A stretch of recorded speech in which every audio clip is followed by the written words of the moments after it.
Have you ever asked yourself what would happen if a Metroidvania game in Dark Souls had a baby? Well, that's what this game is, Blasphemous. As this, as this opening cutscene will very well tell you, it is a big fan of the Dark Souls style of storytelling. But to be honest, this game is more Metroidvania than Dark Souls game, but it does copy some of the Dark Souls gameplay elements and obviously narrative structure. Hello everyone, welcome. This is a video to kind of recap the beginning of the game because I've been streaming it on Mixer, but the first stream I did is lost to time. So, we need to talk about this.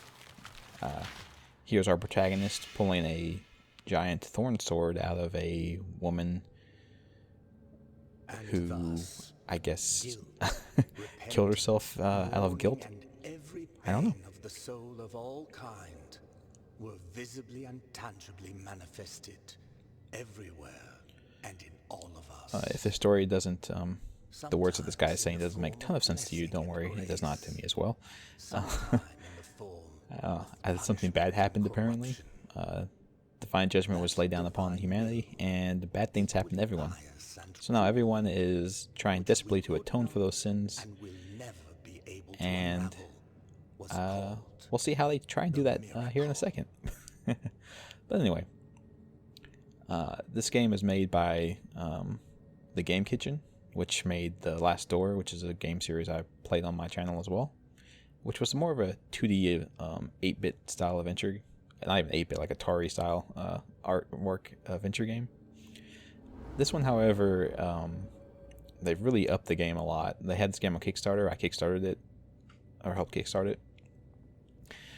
And the art style in this game is really amazing, especially if you like the pixel art aesthetic. And here we are introduced to our character, the penitent one. And you can see one of the first mechanics that were taken from Dark Souls games, the healing vial system. You have so many heals that you can do on any given run, and you heal yourself by smashing the blood vial into your face. Seems reasonable. This game has a slide attack, as I'm showing here. It has all kinds of mechanics. There's tons of mechanics in this game. I'm showing off. You can attack. You have jumping. There are ledge grabs that are very annoying, actually. They do it automatically, so you don't have a choice of whether you ledge grab, and things like that happen. You kind of magnetize to a ledge, even if you don't necessarily want to. It can get annoying at times, but it's a small thing. And just like in Dark Souls as well, you have these checkpoint systems, but Metroidvanias do that too, so you can't really say they're taking that from it. But it does reset all the enemies in the game. It recharges your blood health vials that you have, which I think are called bile vessels in this game. And this game is based around fairly difficult bosses. However, this is the introductory boss, so the game's not going to make it too difficult. He only has 2 attacks, and he goes back and forth between both of them. So, really, the idea is just let's see if you have basic learning skills and pattern recognition. But he's trying to keep us from getting out. And as you can see, we have this very bizarre drill helmet. I'm not sure why. But there are thousands and thousands and thousands of corpses in the background that all have the same helmet, just without clothes, so they aren't the protagonist. Yeah. I said this boss is easy, and even with it being easy, I almost died trying to show off. Yeah, and boss beaten. And this is where the game should let you know it is not screwing around.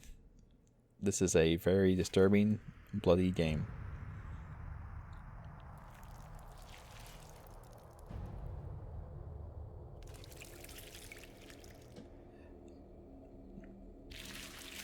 Yeah, so our character, the penitent one, takes the idea of bathing in blood as a cleansing ritual to be apparently very literal. But in any case, like any good Metroidvania game, this game has lots of areas that are locked that you have to come back and get later. And it has lots of items. And oh, this fine fellow here, he's great. Regretful be the heart, penitent one. The anguish of the eldest brother has now come. Yeah. To an Apparently, we end. killed the eldest brother. But this fine fellow here is referred to as the script in my streams, because as he says here, he is the narrator of the game, and he carries a giant script with him. As yours is silence. But he has a similar hat to us. The very tall, pointy hat is apparently in this season. This can be found in the mother of mothers of the churches. And he explains to us the basic plot of the game. There are 3 bosses that we have to go and beat in the game, and only then can we unlock the final dungeon. Or, as he says, the final dungeon, but I'm not entirely sure of that. Even a wise penitent like Because me, even having beaten 2 of the bosses in my initial stream, I am nowhere near what the end game is, apparently. Just going off of like skill trees and stuff like that. But we'll see. We'll see together. I still don't know at this point myself. One of them must be performed in the high mountains. Yes. So he talks about the high mountains, snow and ice. That's where I'm going first. That's where I went first in my playthrough. If I couldn't give you any advice if you play this game yourself, do not go up to the snowy mountains as the first one. The boss there is significantly harder than all the other bosses. So don't start out there. Don't make things hard on yourself. Yeah. At this point, I have finished the second stream and beaten all 3 of the bosses to get to the big area that he wants you to go to. As you grip your weapon firmly, you notice that it wounds you and makes you bleed. Yeah. And now he's talking about with more thorns sprouting now he's talking about your sword being covered in thorns and hurting you as you swing it. And this further buys into the idea of I'm pretty sure the Catholic Church like really downplays this and says don't do it because it's awful, but this idea that if you inflict enough pain upon yourself as a means of acquiring forgiveness, then that's kind of what you're supposed to do. Anyway, the game has tons of different types of items and stuff in it. This is the first ones, which are just kind of quest items, basically. Every item has its own like little kind of brief description to tell you what it does, but then every item has this lore paragraph to give you more and more detail about the game world. So that's kind of how I think the narrative is supposed to be explained more in depth, is reading all of that lore and getting an idea of what's going on in the world and with all the characters in the world.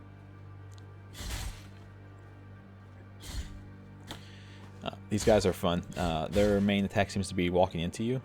And anyway, moving on. This game has a parry system. Attacks that are particularly harmful, you can parry. And parrying also gives you this execution attack on occasion, which is just a special death animation for everybody. And they're all exceedingly brutal and bloody. There is no answer to our plea. The miracle has forsaken us, and my ornate throne turns its back on those who await here. I'm not sure who that is. As far as I can tell, it's the guy who is behind the doorway when you beat all 3 bosses. But we haven't met him yet. He just talks at a few random times throughout the game. Anyway, here's the town that you can find, which has a cult of these guys, the Kissers of Wounds. So few remain here who can still employ it. Yeah. So apparently they kiss the wounds of people who are sick to try to make them better. Yeah. See. Thus both So and we they have remain at a the running mercy of the theory that miracle. these guys are Time actually outside these walls some passes kind of by vampire, strangely. In sundowns, we need because not contemplate. they have you go out and But if your gather penance happens to carry you healing under herbs set for them. skies, be so kind However, as to bring us some ingredients those for our also ointments. happen to be The cooking will in the ingredients, because miracle there's shall show thyme, which rosemary, ones they are. garlic, which are all old-timey healing herbs, but they are also for cooking things. So I don't know. Anyway, here's how we upgrade our sword. Every time you find a new upgrade mechanic, the game has this really cool cutscene that goes with it. It's very interesting. I do like the artwork for this game quite a lot. Lend it to us and alleviate our burden. Lend it to us and wipe away our tears. Because it is an act of penitence. It sure is, and you'll notice this blood going to this guy who is crucified on the handle of the sword. So yeah, lots of imagery in here. But yeah, so your sword is called Mea Culpa, which I think is my sin, or something like that. It's Catholic. It's Latin. Catholics use it all the time. I can't remember exactly what it translates to. Sorry, but yeah, as that tooltip explained, every time you find one of these, you upgrade your sword, and it allows you to buy skills for the sword. And I'll show you actually buying that at the end of the video. But you buy this stuff with Tears of Atonement, and the way you get Tears of Atonement is killing enemies. So much like Dark Souls, it happens. However, the death mechanic in this game is far different than Dark Souls. Also, getting back to this game being like a Metroidvania, like any good Metroidvania, this game has tons of secret walls that you can break to find secret areas. And as you can see here, I'm showing off that I've been collecting these bone pieces of various people. They all have their own interesting story. However, there's this room here where you go and place all of the skeletal fragments that you found throughout the game. I'm not sure what exactly it does, but the theory is that there's a secret boss if you collect them all. Oh, I know the game will explain another mechanic as rosary beads. Rosary beads are where you can collect items and equip them to your rosary, and they give you special little minor upgrades and abilities. And then on top of that, there are these sword hearts. Sword hearts can be switched out whenever you want. You have to go to a resting point to switch them, but they grant like a very strong effect with the drawback of something bad happening to you. Oh, and here's one of the gentlemen you meet up in the snowy mountains. You'll meet NPCs that send you on little side quests throughout the game, like this. This poor fellow apparently is being fused into an olive tree for some reason. And he asks you for something that seems very simple. Nothing very much. He just wants some oil from the olive trees. And I ended up going back and giving it to him. And when you get back to him, he's even more enveloped in that hard shell than he is right now. Like I think his arm gets completely covered in it. But he seems quite happy when you bring him the oil, so that's good. As I said again, though, I will reiterate, I would not go here first. This area of the game has some mechanics that are kind of annoying to me, just because I'm not that good. And they kind of extend the time period that is required to get through certain areas. Like there's wind that blows, that pushes you back or pulls you forward, and you have to wait for the wind sometimes, and it's just kind of frustrating. It makes things take a little bit longer than they need to, but that's a little minor gripe yet again. And here's this fellow. Sister of mine, as I foretold to you, someone is heading towards the Forbidden Gate. Someone who seeks the purge and excommunication of all. I'm not entirely sure what that accent is, but I know it is a European accent. But No. Do this not gentleman lose your doubts, talks to his Amigo. sister who isn't here, I and am ready. he shows up on several times throughout the game as you reach critical plot points. From a place of Who knows who he is and what he's doing? Anyway, here's this nice lady. She will show up before every boss. She's a really good indicator that there's a boss coming. She will help you out with bosses, as she's so kindly to say here. However, I feel kind of bad about having her help you. I had her help me in the first game too, so I'm going to have her do it again here just to kind of show you what happens. But every time you have her help you, afterwards she gets aged horribly, and presumably she'll die if you ask her too many times. So I try not to ask her anymore. I guess it's just an idea of trying to make it where you can make a boss a little bit easier if you have to. And what she does is, when you're really low in health, she will charge up a heal and heal you. Anyway, here's the boss I fought first, Our Lady of the Charred Visage, who turns the game into a bullet hell. And there's the heal, as you saw. It takes just a second or two, and then she heals you for quite a bit of health. But yeah, this boss is something else. It's not... The other bosses are a bit different than this one. They all have their own mechanics and neat stuff. One thing that I can give as a tip, I guess, is these red balls here you can hit, and if you can manage to bounce them into the boss's head, it does quite a bit of damage. Oh, I haven't talked about the death system at all in this game yet, have I? Well, I'm about to die soon. At least I think I'm going to. Yeah, I should be dying soon. So, the system in this game works a bit like Dark Souls. You die and you leave behind guilt, which you have to go and collect. However, unlike Dark Souls, when you die, you don't lose your points, your Tears of Atonement that you use for upgrades and items and other things. And buy item buying. There's shops in this game, so you can buy items. I forgot to mention that too. Jeez, there's so much in this game.